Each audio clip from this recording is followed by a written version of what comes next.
It too. A popular children's sci-fi trilogy is being brought to life to the big screen. From the imagination that brought you the Spiderwick Chronicles, author Tony DiTerlizzi is here to tell us about the Wondla series.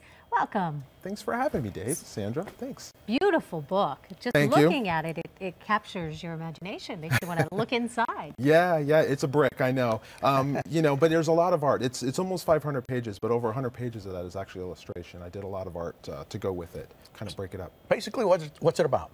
The Wondla trilogy is about a girl named Eva, and she's raised in an underground home by a robot, and she's on this alien planet. And the first book kind of explored how she believed she was the only human alive on this alien planet.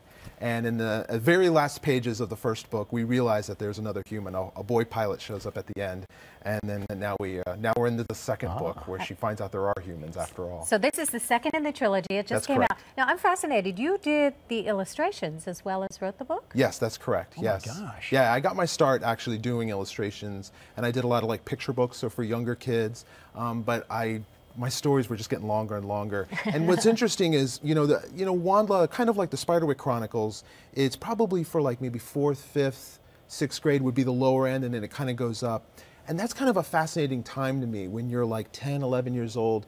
For a lot of kids, you go from reading a book because you have to, because you're assigned, to picking up a book maybe because you want to. And you get lost in it, and you just can't wait to keep reading. I want to be part of that moment. So I'll do anything I can to get a kid excited about reading a book like this. Does all the illustrating come after the book is completely finished, or do you like stop along the way and define your characters? I'll do a little bit along the way, but I've got to put like blinders on when I'm writing that story. And so in the case of the Wondla books, it takes me about 6 months to get the story down, and then another 6 months to kind of get the art.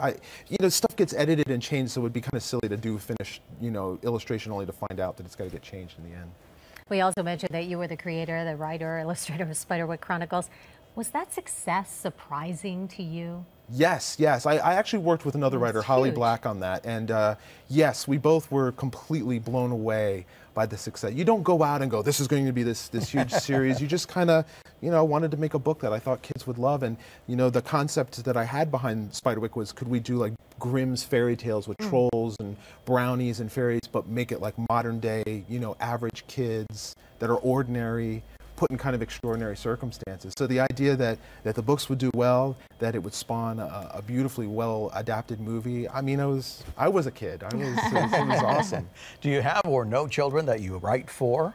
I have a daughter. She'll be 5 at the end of the month, and she's ever a fountain of inspiration, and she'll absolutely tell me if she likes something or not. But when I'm sitting down to do these, I often think back to the 10-year-old version of me, kind of like, what does 10-year-old Tony want that, old 40-year-old Tony can now make?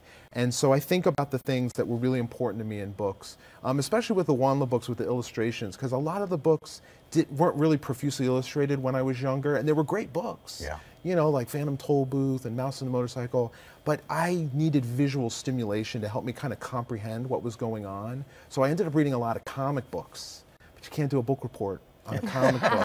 Darn. So I thought, well, maybe if I could put a lot of art in there, that might be kind of cool. Interesting. Now, you mentioned that you worked with someone else on Spiderwick. Yes. What was the difference in writing this one all by yourself?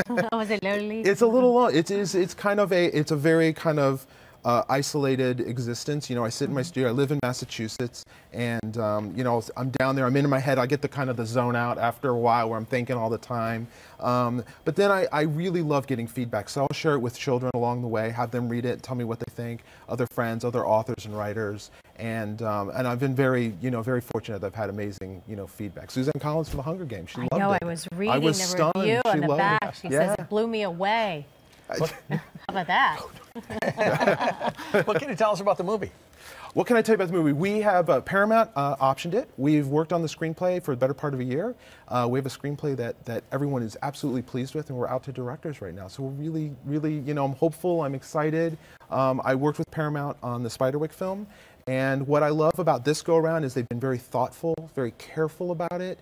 The adaptation process can be a little tricky because you want to capture the spirit of the book, but you want to make it work and operate as a film and not just a, so you have to, kind of rejigger it a little bit to make it work. They've been great so far. So far, so good. Well, good Looking luck. Forward to it. Congrats.